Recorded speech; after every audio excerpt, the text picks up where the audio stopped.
सत श्री अकाल जी। पंजाबी खबरों के इस बुलेटिन में तुहाडा स्वागत है। मैं हरप्रीत सिंह गिल। एक नज़र मारते हैं हुण तक दी खास सुर्खियां ते।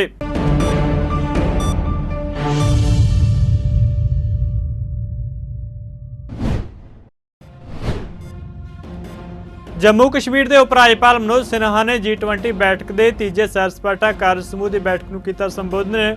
कहा G20 सम्मेलन ने विकास और शांति दी असीम संभावनावां के द्वार खोले। कोलकाता विच पश्चिमी बंगाल की मुख्यमंत्री ममता बैनर्जी नूं मिले दिल्ली के मुख्यमंत्री अरविंद केजरीवाल और पंजाब के मुख्यमंत्री भगवंत मान। केंद्र के ऑर्डीनेंस उत्ते की चर्चा। पंजाब के मुख्यमंत्री भगवंत मान ने जरूरी एमरजेंसी सेवावां समयबद्ध ढंग नाल पहुंचाउण लई 98 ERVs नूं विखाई हरी झंडी। भगवंत मान ने पंजाब पुलिस नूं विग्यानक लीहां उत्ते आधुनिक बनाउण अते अपग्रेड करन दी वचनबद्धता दोहराई।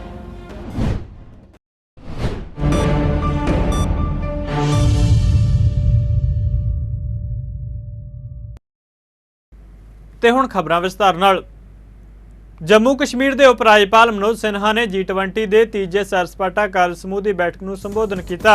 इस मौके उन्होंने कहा कि जम्मू कश्मीर एक नवे युग का गवाह बन रहा है। G20 सम्मेलन ने विकास और शांति दीआं असीम संभावनावां के द्वार खोल दिते ने।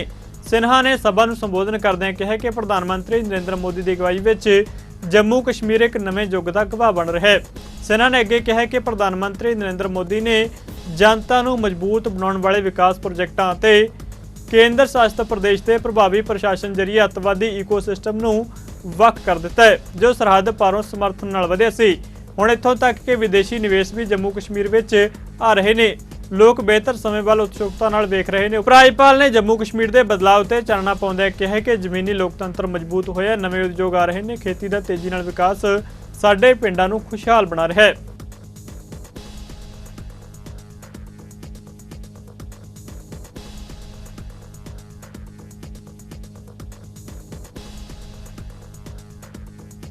प्रधानमंत्री नरेंद्र मोदी अपने आस्ट्रेलियाई हमरुतबा एंथनी अल्बनीज़ नाल कुडोस बैंक अरेना पहुंचे, जिथे उन्होंने विदेशी भारतीयों के एक समूह को संबोधन किया। प्रधानमंत्री मोदी राज मेहमान वजों आस्ट्रेलिया दौरे ते ने। इस दौरान गणपति बप्पा मौर्या, भारत माता दी जय ते मोदी मोदी के नारे लगाए गए। प्रधानमंत्री मोदी ने सिडनी के ओलंपिक पार्क स्थित इस स्टेडियम में तकरीबन 20,000 भारतीयों को संबोधन किया। इत्थे सभ्याचारक और रंगारंग प्रोग्रामां राहीं प्रधानमंत्री मोदी का स्वागत किया गया। इस बाबत एक ट्वीट में प्रधानमंत्री दफ्तर ने स्थान का एक वीडियो भी साझा किया है। उधर आस्ट्रेलिया के प्रधानमंत्री एंथनी अल्बनीज़ ने कहा कि प्रधानमंत्री मोदी बॉस ने वो अपने साथी संसद मैंबरों को कहते हैं कि जेकर उन्होंने भारत जानना है तो उत्थे जाण रेल ते बस राही सफर करन। प्रधानमंत्री मोदी ने कहा कि भारत आस्ट्रेलिया संबंधों का अज सब तो वड्डा आधार आपसी विश्वास और आपसी सन्मान है अते सिर्फ दोहां देशों के कूटनीतिक संबंधों तो विकसित नहीं होया। भारतीय प्रवासियों को संबोधन करदे प्रधानमंत्री ने कहा कि इसका असल आधार आस्ट्रेलिया में रहने वाला हर भारतीय और आस्ट्रेलियाई नागरिक है।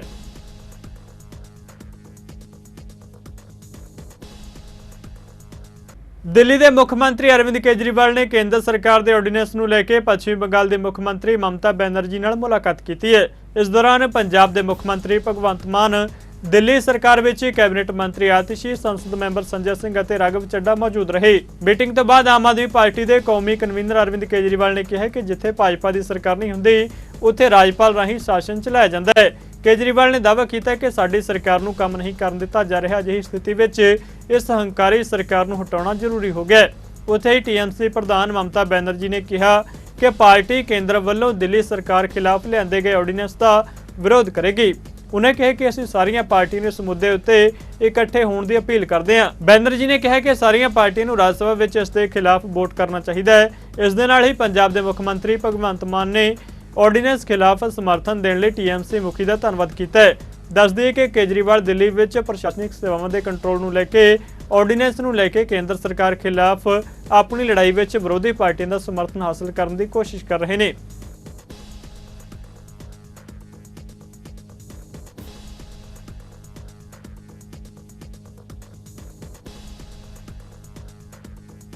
जो सुप्रीम कोर्ट वर्डिक्ट देने का बाद भी जो ऑर्डिनेंस लेके आया सेंट्रल गवर्नमेंट दिल्ली गवर्नमेंट के खिलाफ नहीं, हमारा पार्टी के लिए मैं सब पार्टी को अपील करेंगे कि अगर हॉट पार्टी हम एक साथ में ऑपोजिशन हो सकता है, दिस इज द मौका है, तो एक बहुत बड़ा मैसेज जाएगा इसके लिए कि हम बीजेपी को राज्यसभा में हरा सकते हैं, तो ऑर्डिनेंस भी जा सकता है।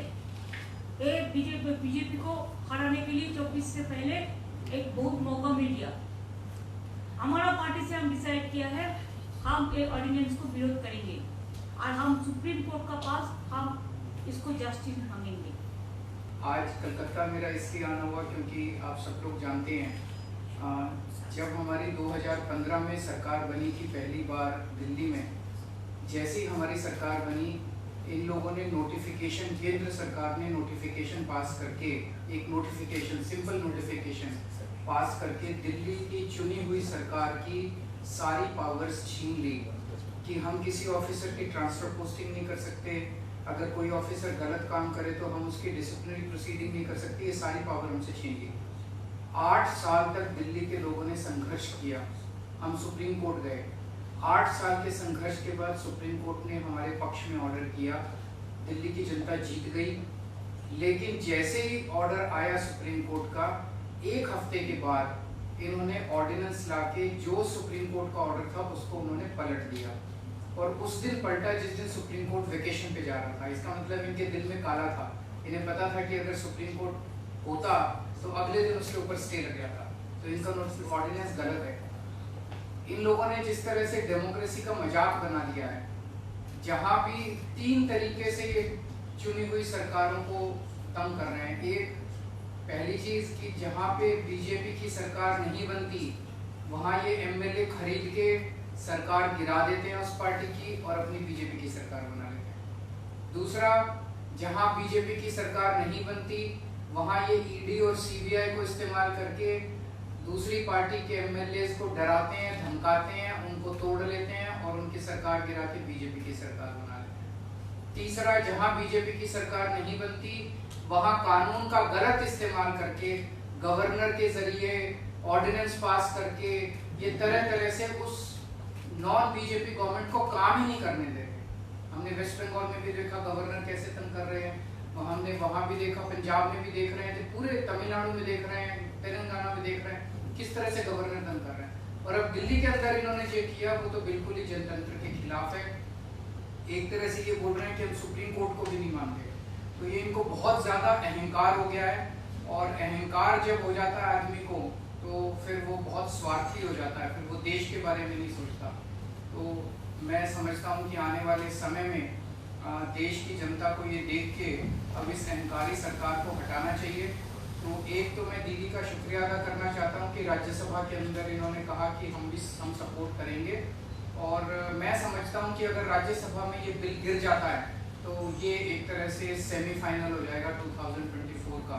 मैं ये कहना चाहता हूँ आपके सामने, अगर 30-31 गवर्नर और एक प्रधानमंत्री ने देश चलाना है तो करोड़ों अरबों रुपया चुनाव पे क्यों खर्च रहे हैं? फिर 30-31 गवर्नर और एक प्रधानमंत्री चला लें मुल्क को, देश को। फिर लोकतंत्र का अभी बाहर जाके, विदेशों में जाके लोकतंत्र का बहुत ढिढोरा पीटते हैं कि देश सबसे बड़ा biggest democracy in the world, लेकिन जब यहाँ आते हैं तो जाके देखते हैं कि किसी को काम नहीं करने देते। अगर आप इलेक्शन नहीं जीते तो बाई इलेक्शन से जीत जाते हैं। मध्य प्रदेश में भी ऐसा किया, कर्नाटक में भी ऐसा किया था, और गोवा में भी ऐसा किया था। दिल्ली में मतलब एलजी मीन्स गवर्नमेंट, ऐसा इस लेवल तक की वर्डिंग जो है लोकसभा में पास करवाई है, एलजी मीन्स गवर्नमेंट। तो फिर आप इलेक्शन जो होती है, जो करोड़ों लोग इलेक्शन में जो लाइनों में लग के अपने पसंदीदा एमएलए, विधायक और मुख्यमंत्री को चुनते हैं, तो वो उनके लिए, वो किसके लिए वोटिंग कर रहे हैं? तो ये मजाक बना रखा है डेमोक्रेसी का। तो ममता दीदी का बहुत धन्यवाद इसलिए भी कि इन्होंने बहुत लड़ाई लड़ी है, बहुत बड़ी बड़ी लड़ाइयाँ लड़ी और जीती हैं, सफलतापूर्वक लड़ाइयाँ लड़ी हैं इन्होंने, चाहे वो इलेक्शन हो, चाहे वो सीबीआई की रेड्स का मामला हो, चाहे ईडी का मामला हो। तो हम लोग इकट्ठे होकर देश को बचाने का सवाल पैदा हो गया, लोकतंत्र को बचाने का सवाल पैदा हो गया। जो ममता दीदी ने कहा कि इस ऑर्डिनेंस का विरोध करेंगे, डट के विरोध करेंगे राज्यसभा में, उससे हमारा हौसला बढ़ा है। और हम चाहते हैं कि जो सारे जहां से अच्छा हिंदुस्तान हमारा, वो वाला नारा जो है वो देखने में भी, ग्राउंड में भी देखने को मिले। ਦਿੱਲੀ ਦੇ ਮੁੱਖ ਮੰਤਰੀ ਅਰਵਿੰਦ ਕੇਜਰੀਵਾਲ ਨੇ ਦਿੱਲੀ ਦੇ ਸਾਬਕਾ ਉਪ ਮੁੱਖ ਮੰਤਰੀ ਮਨੀਸ਼ ਸਿਸੋਦੀਆ ਦੇ ਅਦਾਲਤ ਵਿੱਚ ਪੇਸ਼ੀ ਦੌਰਾਨ ਹੋਈ ਬਦਸਲੂਕੀ ਉੱਤੇ ਸਵਾਲ ਚੁੱਕੇ ਨੇ। ਉਹਨੇ ਕਿਹਾ ਕਿ ਕੀ ਅਜਿਹਾ ਕਰ ਲਈ ਉੱਪਰੋਂ ਕਿਹਾ ਗਿਆ, ਹਾਲਾਂਕਿ ਪੁਲਿਸ ਨੇ ਬਦਸਲੂਕੀ ਦੀ ਗੱਲ ਨੂੰ ਮਾੜਾ ਪ੍ਰਚਾਰ ਦੱਸਿਆ। ਕੇਜਰੀਵਾਲ ਨੇ ਟਵੀਟ ਕਰਕੇ ਕਿਹਾ ਕਿ ਪੁਲਿਸ ਨੂੰ ਇਸ ਤਰ੍ਹਾਂ ਮਨੀਸ਼ ਸਿਸੋਦੀਆ ਨਾਲ ਬਦਸਲੂਕੀ ਕਰਨ ਦਾ ਕੀ ਅਧਿਕਾਰ ਹੈ? ਕੀ ਪੁਲਿਸ ਨੂੰ ਅਜਿਹਾ ਕਰਨ ਲਈ ਉੱਪਰੋਂ ਕਿਹਾ ਗਿਆ? ਕਿ ਪੁਲਿਸ ਨੂੰ ਅਜਿਹਾ ਕਰਨ ਲਈ ਪ੍ਰਧਾਨ ਮੰਤਰੀ ਨਰਿੰਦਰ ਮੋਦੀ ਨੇ ਕਿਹਾ ਹੈ? ਦਿੱਲੀ ਪੁਲਿਸ ਨੂੰ ਇਸ ਅਧਿਕਾਰੀ ਨੂੰ ਤੁਰੰਤ ਮੁਅੱਤਲ ਕਰਨਾ ਚਾਹੀਦਾ ਹੈ। ਕੇਜਰੀਵਾਲ ਨੇ ਅੱਗੇ ਕਿਹਾ ਕਿ ਪ੍ਰਧਾਨ ਮੰਤਰੀ ਮੋਦੀ ਹੰਕਾਰੀ ਹੋ ਗਏ ਨੇ, ਜਿਸ ਤਰ੍ਹਾਂ ਦੁਰਯੋਧਨ ਹੋਇਆ ਸੀ। ਇਸ ਹੰਕਾਰ ਕਾਰਨ ਹੀ ਮਹਾਭਾਰਤ ਯੁੱਧ ਹੋਇਆ ਤੇ ਦੁਰਯੋਧਨ ਦੇ ਹੰਕਾਰ ਦਾ ਅੰਤ ਹੋਇਆ। ਸਾਲ 2024 ਦੀਆਂ ਚੋਣਾਂ ਵਿੱਚ ਮਹਾਭਾਰਤ ਲਈ ਮੈਦਾਨ ਤਿਆਰ ਕੀਤਾ ਜਾ ਰਿਹਾ ਹੈ ਤੇ ਭਗਵਾਨ ਕ੍ਰਿਸ਼ਨ ਦੇ ਆਸ਼ੀਰਵਾਦ ਨਾਲ ਇਹ ਚੋਣ ਭਾਜਪਾ ਦੇ ਹੰਕਾਰ ਦਾ ਅੰਤ ਕਰੇਗੀ।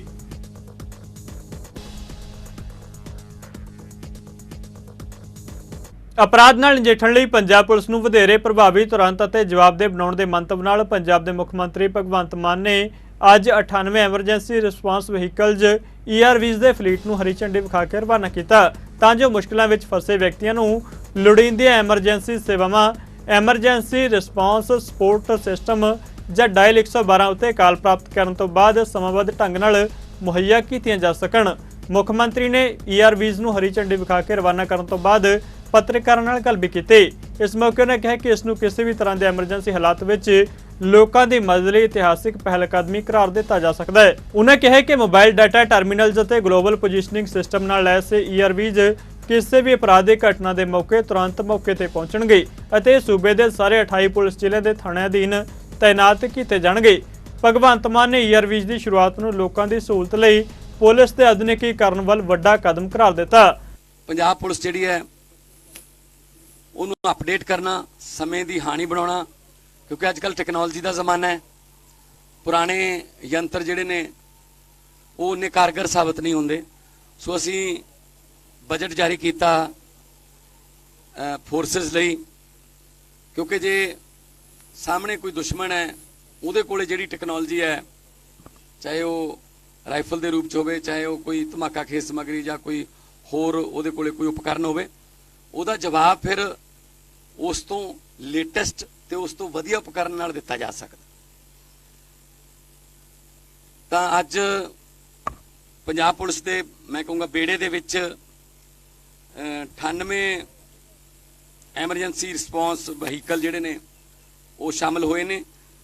86 ਮਹਿੰਦਰਾ ਬਲੈਰੋ ਨੇ ਤੇ 12 ਮਰੂਤੀ ਇਰਟਿਗਾ, ਇੱਕ ਇਹ ਜਿਹੜੀ ਕਾਰਾਂ ਸ਼ਾਮਲ ਹੋਈਆਂ ਨੇ।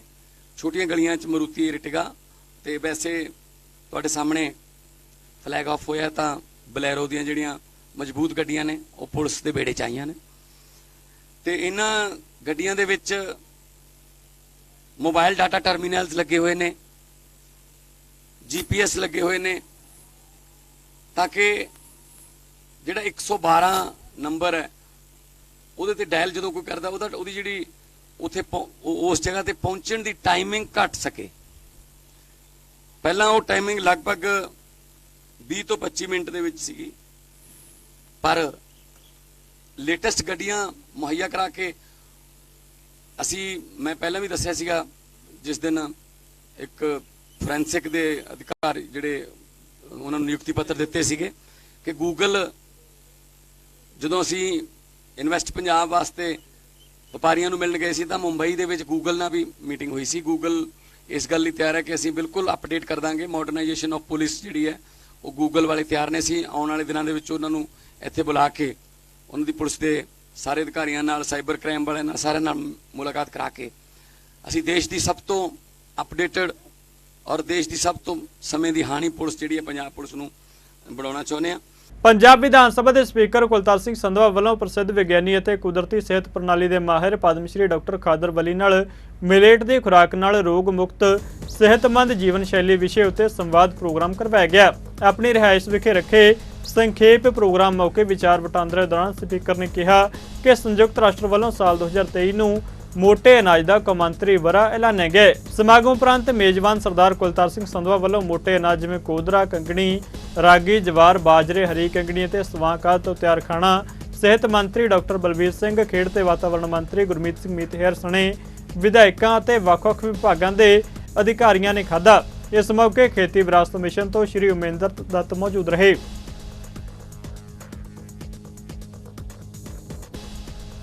दिल्ली सिख गुरुद्वारा प्रबंधक कमेटी ने 5वें पातशाह श्री गुरु अर्जन देव जी का शहीदी दिहाड़ा पूर्ण श्रद्धा ते सत्कार नाल मनाया। इस मौके कमेटी अधीन ਵੱਖ-ਵੱਖ गुरुद्वारा साहिबान विच गुरमत समागम करवाए गए। विशेष समागम भाई लखी शाह बंजारा हाल गुरुद्वारा रकाबगंज साहिब विच होया। इस मौके कीर्तनी जथे ने संगत नूं कीर्तन सरवण करवाया। दिल्ली सिख गुरुद्वारा प्रबंधक कमेटी के प्रधान हरमीत सिंह कालका ते जनरल सकत्तर जगदीप सिंह कालू ने कहा कि सिख धर्म तो इलावा शहादतां देण दा इतिहास किसी भी होर धर्म विच नहीं है। उन्होंने कहा कि श्री गुरु अर्जन देव जी ने अपने तो पहले 4 गुरु साहिबान ते भगतां दी बाणी नूं इकट्ठा करके आदि ग्रंथ के रूप में श्री दरबार साहिब विच सुशोभित किया सी। दस दिए कि समागम विच स्टेज सकत्तर की भूमिका धर्म प्रचार कमेटी के चेयरमैन जसप्रीत सिंह करमसर ने निभाई। इस मौके मीत प्रधान आत्मा सिंह लुबाणा, मैंबर गुरदेव सिंह, हरजीत सिंह पापा, अमरजीत सिंह पिंकी, परमजीत सिंह चंडोक, कुलविंदर सिंह समेत होर प्रमुख शख्सियतां हाज़र सन। प्रोग्राम गुरुद्वारा रकाबगंज साहब लखी शाह बंजारा हाल दे विच कीता जा रहा है। वड्डी गिनती दे विच इत्थे संगत पहुंची है और गुरु महाराज जी उस शहादत नूं अपना अकीदा भेंट कर रही है जिन्हें सिੱਖੀ ਦੇ ਵਿੱਚ ਇੱਕ ਨਵਾਂ ਜਜ਼ਬਾ ਪੈਦਾ ਕੀਤਾ, ਗੁਰੂ ਦੇ ਭਾਣੇ ਨੂੰ ਮੰਨਣ ਦੀ ਗੱਲ ਕੀਤੀ ਹੈ ਔਰ ਜਿਸ ਤਰੀਕੇ ਦੇ ਨਾਲ ਗੁਰੂ ਅਰਜਨ ਦੇਵ ਮਹਾਰਾਜ ਜੀ ਨੇ ਆਪਣੀ ਸ਼ਹਾਦਤ ਨੂੰ ਇੱਕ ਮਿਸਾਲ ਬਣਾਇਆ ਦੁਨੀਆ ਦੇ ਵਿੱਚ ਔਰ ਅੱਜ ਸਿੱਖ ਕੌਮ ਦੇ ਵਿੱਚ ਲਗਾਤਾਰ ਉਹਨਾਂ ਦੀ ਸ਼ਹਾਦਤ ਤੋਂ ਬਾਅਦ ਸ਼ਹੀਦੀ ਦੀ ਇੱਕ ਲੜੀ ਮੈਂ ਸਮਝਦਾ ਹੋਈ ਹੈ। ਇਹ ਸਾਰੀ ਜਿਹੜੀ ਸ਼ਕਤੀ ਸੀ ਗੁਰੂ ਅਰਜਨ ਦੇਵ ਮਹਾਰਾਜ ਜੀ ਵੱਲੋਂ ਮਿਲੀ ਹੈ। ਜਿਸ ਤਰੀਕੇ ਦੇ ਨਾਲ ਗੁਰੂ ਗ੍ਰੰਥ ਸਾਹਿਬ ਮਹਾਰਾਜ ਜੀ ਦਾ ਪ੍ਰਕਾਸ਼ ਕਰਕੇ ਆਦਿ ਗ੍ਰੰਥ ਦਾ ਪ੍ਰਕਾਸ਼ ਕਰਕੇ ਜਿਹੜਾ ਹਰਮੰਦਰ ਸਾਹਿਬ ਦੇ ਵਿੱਚ ਸਿੱਖਾਂ ਨੂੰ ਸਿੱਖੀ ਪ੍ਰਫੁੱਲਿਤ ਕਰਨ ਵਿੱਚ ਕੇਂਦਰ ਬਣਾਇਆ ਗੁਰੂ ਹਰਮੰਦਰ ਸਾਹਿਬ ਨੂੰ ਮਹਾਰਾਜ ਦੇ ਉਹਨਾਂ ਕੰਮਾਂ ਕਰਕੇ ਅੱਜ ਸਿੱਖੀ ਪ੍ਰਫੁੱਲਿਤ ਹੋ ਰਹੀ ਹੈ ਔਰ ਸਿੱਖੀ ਚੜ੍ਹਦੀ ਕਲਾ ਦੇ ਵਿੱਚ ਹੈ। ਸੋ ਅੱਜ ਉਹਨਾਂ ਦੀ ਸ਼ਹਾਦਤ ਨੂੰ ਮੈਂ ਸ਼ਤ ਨਮਨ ਕਰਦਾ। ਸ਼ਹੀਦਾਂ ਦੇ ਸਰਤਾਜ, ਸ਼ਾਂਤੀ ਦੇ ਪੁੰਜ, ਬਾਣੀ ਦੇ ਬੋਹਿਤ, ਪੰਚਮ ਪਾਤਸ਼ਾਹ ਧੰਨ ਧੰਨ ਸਾਹਿਬ ਸ੍ਰੀ ਗੁਰੂ ਅਰਜਨ ਦੇਵ ਮਹਾਰਾਜ ਜੀ ਦਾ ਸ਼ਹੀਦੀ ਦਿਹਾੜਾ ਅੱਜ ਸੰਸਾਰ ਭਰ ਦੇ ਵਿੱਚ ਬੜੇ ਹੀ ਪਿਆਰ, ਸਤਿਕਾਰ ਅਤੇ ਸ਼ਰਧਾ ਦੇ ਨਾਲ ਮਨਾਇਆ ਜਾ ਰਿਹਾ ਹੈ। ਦਿੱਲੀ ਸਿੱਖ ਗੁਰਦੁਆਰਾ ਪ੍ਰਬੰਧਕ ਕਮੇਟੀ ਵੱਲੋਂ ਵਿਸ਼ੇਸ਼ ਤੌਰ ਦੇ ਉੱਤੇ ਗੁਰਦੁਆਰਾ ਰਕਾਬਗੰਜ ਸਾਹਿਬ ਭਾਈ ਲੱਖੀ ਸ਼ਾਹ ਬੰਜਾਰਾ ਹਾਲ ਦੇ ਵਿੱਚ ਇਹ ਬੜੀ ਧੂਮਧਾਮ ਦੇ ਨਾਲ, ਸ਼ਰਧਾ ਦੇ ਨਾਲ ਇੱਥੇ ਸਤਿਗੁਰਾਂ ਦਾ ਸ਼ਹੀਦੀ ਦਿਹਾੜਾ ਮਨਾਇਆ ਜਾ ਰਿਹਾ ਹੈ ਔਰ ਗੁਰੂ ਸਾਹਿਬ ਜੀ ਦੀ ਸ਼ਹਾਦਤ ਜੋ ਹੋਈ ਹੈ, ਮੈਂ ਸਮਝਦਾ ਕਿ ਜਿਹੜੇ ਸ਼ਹਾਦਤ ਕਰਨ ਵਾਲੇ ਸੀ ਅੱਜ ਉਹਨਾਂ ਦਾ ਕੋਈ ਨਾਮੋ ਨਿਸ਼ਾਨ ਨਹੀਂ ਹੈ। ਇਸ ਦੇਸ਼ ਤੋਂ ਖਤਮ ਹੋ ਚੁੱਕੇ ਆ, ਕਿਸੇ ਜਗ੍ਹਾ ਦੇ ਉੱਤੇ ਨਹੀਂ, ਲੇਕਿਨ ਗੁਰੂ ਅਰਜਨ ਦੇਵ ਪਾਤਸ਼ਾਹ ਜੀ ਦੇ ਕੇਸਰੀ ਨਿਸ਼ਾਨ ਅੱਜ ਪੂਰੇ ਸੰਸਾਰ ਭਰ ਦੇ ਵਿੱਚ ਝੂਲਦੇ ਆ। ਅੱਜ ਅਸੀਂ ਇਹ ਸਮਝਦੇ ਆ ਕਿ ਸੱਚ ਦੇ ਉੱਤੇ ਪਹਿਰਾ ਦਿੰਦੇ ਹੋਏ ਗੁਰੂ ਸਾਹਿਬ ਨੇ ਸ਼ਹਾਦਤ ਦਿੱਤੀ ਆ। ਜ਼ੁਲਮ ਦੇ ਅੱਗੇ, ਝੂਠ ਦੇ ਅੱਗੇ ਝੁਕੇ ਨਹੀਂ। ਉਹੀ ਕਾਰਨ ਸੀ ਕਿ ਆਉਣ ਵਾਲੇ ਸਮੇਂ ਦੇ ਵਿੱਚ ਜਿੰਨੀਆਂ ਸ਼ਹਾਦਤਾਂ ਹੋਈਆਂ ਉਹਨਾਂ ਨੇ ਵੀ ਸੱਚ ਦੇ ਉੱਤੇ ਪਹਿਰਾ ਦਿੱਤਾ। श्री गुरु अर्जन देव जी पातशाह का शहीदी दिहाड़ा जो बड़ियां संगतां बड़ी निम्रता, भावना, कृतज्ञता दे नाल मना रही ने। पंजवें पातशाह ने सिखां नूं बहुत वड्डी एक दात दित्ती, एक सिद्धांत दिता सी कि तत्ती तवी ते गुरु पातशाह बैठे चौंकड़ा ला के ते तत्ती तवी ते बह के आप किद्दां ठंडे रहना। ये बहुत वड्डा सिद्धांत समझण वाली गल है। कई तो ये कमेंट करते सी जे गुरु साहब तत्ती तवी ते बैठे सी ते ठंडी क्यों नहीं कर दी। ये ठंडी करने ये जादूगरां दे काम हुंदे ने। असली करामात वो सी गुरु साहब तत्ती तवी ते बैठे आप किद्दां ठंडे रहना, ये सानूं दस्सिआ।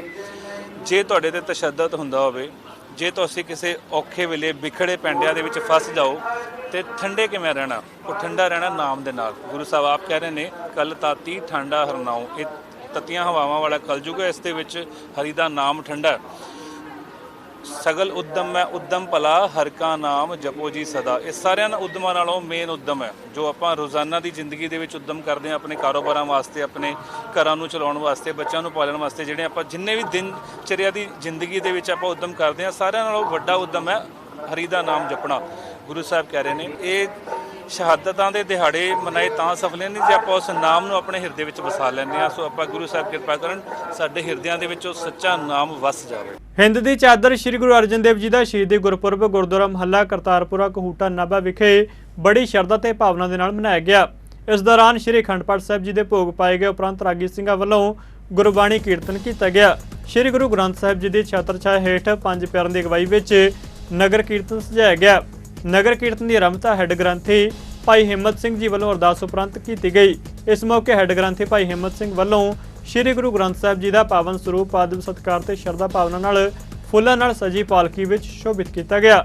ਬੋਲੇ ਸੋ ਨਿਹਾਲ ਦੇ ਜੈਕਾਰਾਂ ਨਾਲ ਨਗਰ ਕੀਰਤਨ ਪੰਜ ਪਿਆਰਿਆਂ ਤੇ ਪੰਜ ਨਿਸ਼ਾਨਚੀ ਸਿੰਘਾਂ ਦੀ ਅਗਵਾਈ ਵਿੱਚ ਗੁਰਦੁਆਰਾ ਮੁਹੱਲਾ ਕਰਤਾਰਪੁਰਾ ਕਹੂਟਾ ਨਾਭਾ ਤੋਂ ਬਾਜ਼ਾਰ ਲਈ ਰਵਾਨਾ ਹੋਇਆ। ਇਸ ਮੌਕੇ ਰਾਜਨੀਤਿਕ ਸ਼ਖਸੀਅਤਾਂ ਤੋਂ ਇਲਾਵਾ ਸ਼ਹਿਰ ਦੀਆਂ ਸਿੰਘ ਸਭਾਵਾਂ, ਸੁਸਾਇਟੀਆਂ ਅਤੇ ਵੱਖ-ਵੱਖ ਜਥੇਬੰਦੀਆਂ ਦੇ ਨੁਮਾਇੰਦਿਆਂ ਨੇ ਸ਼ਿਰਕਤ ਕੀਤੀ। ਨਗਰ ਕੀਰਤਨ ਦੌਰਾਨ ਗੱਤਕਾ ਪਾਰਟੀਆਂ ਨੇ ਗੱਤਕੇ ਦੇ ਜੋਹਰ ਵਿਖਾਏ। ਉੱਥੇ ਹੀ ਪਾਲਕੀ ਅੱਗੇ ਝਾੜੂ ਬਰਦਾਰ ਬਣ ਕੇ ਸੇਵਾ ਕਰ ਰਹੀਆਂ ਸੰਗਤਾਂ ਖਿੱਚ ਦਾ ਕੇਂਦਰ ਬਣੀਆਂ ਰਹੀਆਂ ਅਤੇ ਸਿੱਖ ਜਥੇਬੰਦੀਆਂ ਤੋਂ ਇਲਾਵਾ ਸ਼ਬਦੀ ਜਥਿਆਂ, ਬੈਂਡ ਪਾਰਟੀਆਂ, ਸਕੂਲੀ ਬੱਚਿਆਂ ਨੇ ਨਗਰ ਕੀਰਤਨ ਨੂੰ ਵਿਲੱਖਣ ਰੰਗ ਪ੍ਰਦਾਨ ਕੀਤਾ। ਇਸ ਮੌਕੇ ਪ੍ਰਧਾਨ ਇੰਦਰਜੀਤ ਸਿੰਘ ਅਤੇ ਸਾਬਕਾ ਪ੍ਰਧਾਨ ਅਮਰਜੀਤ ਸਿੰਘ ਨੇ ਸੰਗਤਾਂ ਨੂੰ ਸ੍ਰੀ ਗੁਰੂ ਅਰਜਨ ਦੇਵ ਜੀ ਦੇ ਜੀਵਨ, ਇਤਿਹਾਸ ਅਤੇ ਵਿਚਾਰਧਾਰਾ ਨਾਲ ਜੁੜ ਕੇ ਗੁਰਮਤ ਦੇ ਫਲਸਫੇ ਨੂੰ ਅਪਣਾਉਣ ਦੀ ਅਪੀਲ ਕੀਤੀ ਹੈ। ਇਸ ਮੌਕੇ ਵਰਿੰਦਰ ਸਿੰਘ, ਮਾਸਟਰ ਗੁਰਪ੍ਰੀਤ ਸਿੰਘ, ਹਰਪ੍ਰੀਤ ਸਿੰਘ, ਗਗਨਦੀਪ ਸਿੰਘ ਪੀਟਰ, ਗੁਰਦੁਆਰਾ ਸ਼ਹੀਦ ਬਾਬਾ ਦੀਪ ਸਿੰਘ ਜੀ ਦੇ ਮੁੱਖ ਸੇਵਾਦਾਰ ਅਮਨਦੀਪ ਸਿੰਘ ਲਵਲੀ, ਕਾਕਾ ਕਰਤਾਰਪੁਰੀਆ, ਮਨਜੋਤ ਸਿੰਘ ਮਨੂ, ਮਨਜੋਤ ਸਿੰਘ ਸਹਿਜ ਤੇ ਹੋਰ ਸੰਗਤਾਂ ਹਾਜ਼ਰ ਸਨ। ਸਾਹਿਬ ਸ੍ਰੀ ਗੁਰੂ ਅਰਜਨ ਦੇਵ ਜੀ ਦਾ ਸ਼ਹੀਦੀ ਗੁਰਪੁਰਬ ਬੜੀ ਧੂਮਧਾਮ ਅਤੇ ਸ਼ਰਧਾ ਦੇ ਨਾਲ ਨਗਰ ਨਿਵਾਸੀਆਂ ਵੱਲੋਂ ਮਨਾਇਆ ਜਾ ਰਿਹਾ ਹੈ, ਜਿਸ ਦੇ ਵਿੱਚ ਸਾਹਿਬ ਸ੍ਰੀ ਅਖੰਡ ਪਾਠ ਸਾਹਿਬ ਜੀ ਦੇ ਭੋਗ ਪੈਣ ਉਪਰੰਤ ਰਾਗੀ ਜਥਿਆਂ ਵੱਲੋਂ ਕੀਰਤਨ ਕੀਤਾ ਗਿਆ ਅਤੇ ਉਪਰੰਤ ਨਗਰ ਕੀਰਤਨ ਆਰੰਭ ਹੋਇਆ ਹੈ, ਜੋ ਕਿ ਸ਼ਹਿਰ ਦੇ ਸਾਰੇ ਬਾਜ਼ਾਰਾਂ ਵਿੱਚ ਘੁੰਮਦਾ ਹੋਇਆ ਰਾਤ 9 ਵਜੇ ਗੁਰਦੁਆਰਾ ਸਾਹਿਬ ਵਿਖੇ ਸਮਾਪਤ ਹੋਵੇਗਾ। ਸੰਗਤਾਂ ਦਾ ਬਹੁਤ ਸਹਿਯੋਗ ਹੈ ਅਤੇ ਠਾਠਾ ਮਾਰਦਾ ਇਕੱਠ, ਸੰਗਤਾਂ ਦਾ ਉਤਸ਼ਾਹ ਬਹੁਤ ਜ਼ਿਆਦਾ ਹੈ। ਗਰਮੀ ਬਹੁਤ ਜ਼ਿਆਦਾ ਹੈ, ਲੇਕਿਨ ਸੰਗਤਾਂ ਦਾ ਉਤਸ਼ਾਹ ਵੀ ਬਹੁਤ ਜ਼ਿਆਦਾ ਹੈ, ਜੋ ਕਿ ਨਗਰ ਕੀਰਤਨ ਦੇ ਵਿੱਚ ਉਤਸ਼ਾਹ ਦੇ ਨਾਲ ਆਪਣਾ ਅਲੱਗ-ਅਲੱਗ ਸੰਸਥਾਵਾਂ, ਜਥੇਬੰਦੀਆਂ ਨਗਰ ਕੀਰਤਨ ਦੇ ਵਿੱਚ ਸ਼ਾਮਲ ਹੋਈਆਂ। ਸਿੱਖ ਕੌਮ ਦੇ ਪੰਜਵੇਂ ਪਾਤਸ਼ਾਹ, ਸ਼ਾਂਤੀ ਦੇ ਪੁੰਜ, ਸ਼ਹੀਦਾਂ ਦੇ ਸਰਤਾਜ ਧੰਨ ਧੰਨ ਸਾਹਿਬ ਸ੍ਰੀ ਗੁਰੂ ਅਰਜਨ ਦੇਵ ਮਹਾਰਾਜ ਦਾ ਸ਼ਹੀਦੀ ਪੁਰਬ ਅੱਜ ਇਤਿਹਾਸਿਕ ਨਗਰੀ ਨਾਭਾ ਵਿਖੇ ਬੜੀ ਸ਼ਰਧਾ ਭਾਵਨਾ ਨਾਲ ਮਨਾਇਆ ਜਾ ਰਿਹਾ। ਕੜਾਕੇ ਦੀ ਧੁੱਪ ਹੋਣ ਦੇ ਬਾਵਜੂਦ ਸੰਗਤਾਂ ਦਾ ਅਥਾਹ ਗੁਰੂ ਸਾਹਿਬ ਪ੍ਰਤੀ ਪਿਆਰ ਹੈ ਜਿਹੜਾ ਉਹ ਨਹੀਂ ਟੁੱਟਿਆ। ਵੱਡੀ ਗਿਣਤੀ ਵਿੱਚ ਸੰਗਤਾਂ ਗੁਰੂ ਘਰ ਵਿੱਚ ਨਤਮਸਤਕ ਹੋਈਆਂ ਨੇ। ਸ੍ਰੀ ਅਖੰਡ ਪਾਠ ਸਾਹਿਬ ਜੀ ਦੇ ਭੋਗ ਉਪਰੰਤ ਗੁਰੂ ਦੀ ਇਲਾਹੀ ਬਾਣੀ ਦਾ ਕੀਰਤਨ, ਕਥਾ ਵਿਚਾਰਾਂ ਹੋਈਆਂ। ਗੁਰੂ ਦੇ ਲੰਗਰ ਟੁੱਟ ਵਰਤਾਏ ਗਏ। ਉਪਰੰਤ ਨਗਰ ਕੀਰਤਨ ਸਾਹਿਬ ਸ੍ਰੀ ਗੁਰੂ ਗ੍ਰੰਥ ਸਾਹਿਬ ਮਹਾਰਾਜ ਦੀ ਯੋਗ ਅਗਵਾਈ ਹੇਠ ਕੱਢਿਆ ਗਿਆ ਔਰ ਥਾਂ ਥਾਂ ਤੇ ਵੱਡਾ ਸਵਾਗਤ ਹੈ ਜਿਹੜਾ ਨਗਰ ਕੀਰਤਨ ਦਾ ਸੰਗਤਾਂ ਵੱਲੋਂ ਕੀਤਾ ਜਾ ਰਿਹਾ ਹੈ। ਅਲੱਗ-ਅਲੱਗ ਪਦਾਰਥਾਂ ਦੇ ਲੰਗਰ ਚੱਲ ਰਹੇ ਨੇ। ਸੰਗਤਾਂ ਵਿੱਚ ਵੱਡਾ ਉਤਸ਼ਾਹ ਦੇਖਣ ਨੂੰ ਮਿਲ ਰਿਹਾ। ਸ਼ਹੀਦਾਂ ਦੇ ਸਰਤਾਜ ਧੰਨ ਧੰਨ ਸ੍ਰੀ ਗੁਰੂ ਅਰਜਨ ਦੇਵ ਜੀ ਦਾ ਸ਼ਹੀਦੀ ਗੁਰਪੁਰਬ ਗੁਰਦੁਆਰਾ ਮਹੱਲਾ ਕਰਤਾਰਪੁਰਾ ਕਹੋਟਾ ਨਾਭਾ ਤੋਂ ਸਵੇਰ ਤੋਂ ਜਿਹੜਾ ਹੈ ਮਹਾਨਗਰ ਕੀਰਤਨ ਜਿਹੜਾ ਚੱਲ ਰਿਹਾ ਹੈ, ਜਿਹਦੇ ਵਿੱਚ 2 ਵਜੇ ਦੇ ਕਰੀਬ ਜਿਹੜੀ ਹੈ ਨਗਰ ਕੀਰਤਨ ਦੀ ਆਰੰਭਤਾ ਹੋਈ ਹੈ। ਸੋ ਇਹ ਮਹਾਨਗਰ ਕੀਰਤਨ ਨਾਭਾ ਦੇ ਵੱਖ-ਵੱਖ ਬਾਜ਼ਾਰਾਂ ਤੋਂ ਹੁੰਦਾ ਹੋਇਆ ਰਾਤ ਨੂੰ ਤਕਰੀਬਨ 9:30 ਵਜੇ ਗੁਰਦੁਆਰਾ ਮਹੱਲਾ ਕਰਤਾਰਪੁਰਾ ਕਹੋਟਾ ਨਾਭਾ ਵਿਖੇ ਸਮਾਪਤ ਹੋਵੇਗਾ। ਨਾਭੇ ਸ਼ਹਿਰ ਦੀਆਂ ਸੰਸਥਾਵਾਂ ਦੀ ਗੱਲ ਕੀਤੀ ਜਾਵੇ, ਸ਼ਹੀਦ ਬਾਬਾ ਦੀਪ ਸਿੰਘ ਵੈਲਫੇਅਰ ਸੇਵਾ ਸੁਸਾਇਟੀ ਤੇ ਹੋਰ ਜਿਹੜੀਆਂ ਨਾਭੇ ਦੀਆਂ ਸੰਸਥਾਵਾਂ ਨੇ ਉਹ ਪੂਰਾ ਜਿਹੜਾ ਸਹਿਯੋਗ ਦੇ ਰਹੀਆਂ ਨੇ। ਸ਼ਹੀਦਾਂ ਦੇ ਸਰਤਾਜ ਧੰਨ ਧੰਨ ਸ੍ਰੀ ਗੁਰੂ ਅਰਜਨ ਦੇਵ ਜੀ ਮਹਾਰਾਜ ਜੀ ਦੇ ਸ਼ਹੀਦੀ ਪੁਰਬ ਨੂੰ ਸਮਰਪਿਤ ਕੁਰੂਕਸ਼ੇਤਰ ਵਿੱਚ ਵੱਖ-ਵੱਖ ਥਾਵਾਂ ਉੱਤੇ ਠੰਡੇ ਮਿੱਠੇ ਜਲ ਦੀ ਛਬੀਲ ਲਗਾਈ ਗਈ, ਜਿਸ ਵਿੱਚ ਸੰਗਤਾਂ ਨੇ ਵੱਧ ਚੜ੍ਹ ਕੇ ਸੇਵਾ ਕੀਤੀ।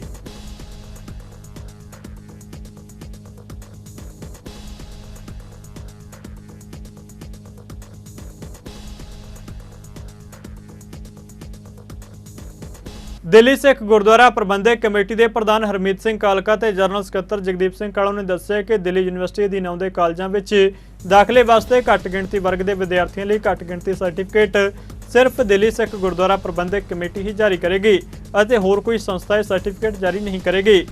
ਸਰਦਾਰ ਕਾਲਕਾ ਤੇ ਕਾਲੋਂ ਨੇ ਦੱਸਿਆ ਕਿ ਦਿੱਲੀ ਘੱਟ ਗਿਣਤੀ ਕਮਿਸ਼ਨ ਨੇ ਕੁਝ ਸਮਾਂ ਪਹਿਲਾਂ ਇੱਕ ਹੁਕਮ ਜਾਰੀ ਕੀਤਾ ਸੀ ਕਿ ਘੱਟ ਗਿਣਤੀ ਸਰਟੀਫਿਕੇਟ ਦਿੱਲੀ ਸਿੱਖ ਗੁਰਦੁਆਰਾ ਪ੍ਰਬੰਧਕ ਕਮੇਟੀ ਤੋਂ ਇਲਾਵਾ ਵੱਖ-ਵੱਖ ਸੰਸਥਾਵਾਂ ਤੇ ਅਧਿਕਾਰੀ ਜਾਰੀ ਕਰਨਗੇ। ਇਹਨਾਂ ਹੁਕਮਾਂ ਉੱਤੇ ਕੌਮੀ ਘੱਟ ਗਿਣਤੀ ਕਮਿਸ਼ਨ ਨੇ ਹੁਣ ਰੋਕ ਲਗਾ ਦਿੱਤੀ ਹੈ। ਉਹਨੇ ਕਿਹਾ ਕਿ ਹੁਣ ਪਹਿਲਾਂ ਵਾਲੀ ਵਿਵਸਥਾ ਬਹਾਲ ਕਰ ਦਿੱਤੀ ਗਈ ਹੈ।